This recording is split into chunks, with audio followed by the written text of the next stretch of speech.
Hi so I have just made my shadow work. Shadow work की healing बहुत तरह से होती है। आपको जर्नलिंग करनी पड़ती है, बहुत सारे सवालों के जवाब देने पड़ते हैं। तो ये एक थेरेपी सेशन की तरह भी होता है और इसको हम सेल्फ हीलिंग के तौर पे जर्नल राइटिंग के थ्रू भी करते हैं, आर्ट थेरेपी के थ्रू, और सबसे सेल्फ हीलिंग का जो बेसिक पार्ट होता है वो है आपका मंडाला आर्ट। तो अभी मंडाला के लिए मैंने शेडो वर्क जब किया तो मैंने ज़्यादातर डार्क कलर यूज़ किया है, क्योंकि शेडो में डार्क कलर्स ही यूज होते हैं mostly. So I have used this wine colour, then dark brown, black, dark purple, then few more shades of these colors.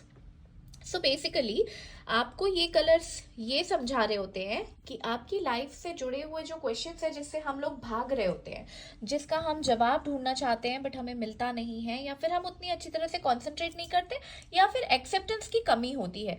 इस वजह से हमें ये प्रॉब्लम फेस करनी पड़ती है कि हमारा जितना भी शेडो वर्क है ना, वो कभी भी सरफेस पे नहीं आ पाता है। क्योंकि शेडो का मतलब होता है हर किसी के अंदर एक डार्कनेस होती है, हर किसी की एक डार्क साइकोलॉजी होती है।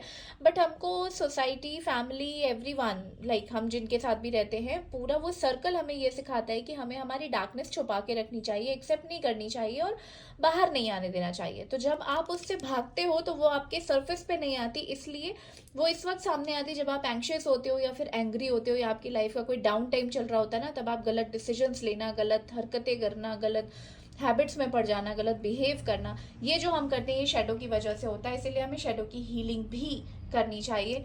Use these beautiful dark colours and let your shadow come to the surface.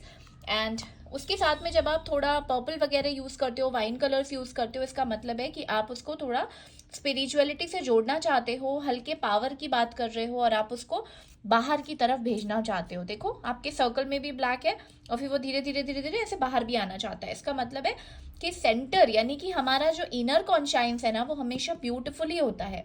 वो हमेशा लाइट कलर्स जैसा खूबसूरत और क्राउन और थर्ड आई की तरह ही ब्यूटीफुल होता है। उसमें पावर भी है, उसमें एक्सप्रेशन भी है, उसमें पर्पल की वजह से आपका स्पिरिचुअलिटी का भी कॉन्शियस है। बट हम जो एक लेयर चढ़ा के रखते हैं ना, हम एक्सेप्ट नहीं करते, इस वजह से ऐसा होता है। तो this layer should be broken.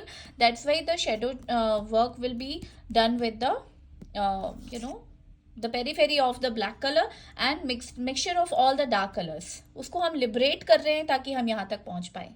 Okay, I hope you will like the explanation and the interpretation of this. You can make and I can do the same interpretation for your art as well. Thank you. Bye bye.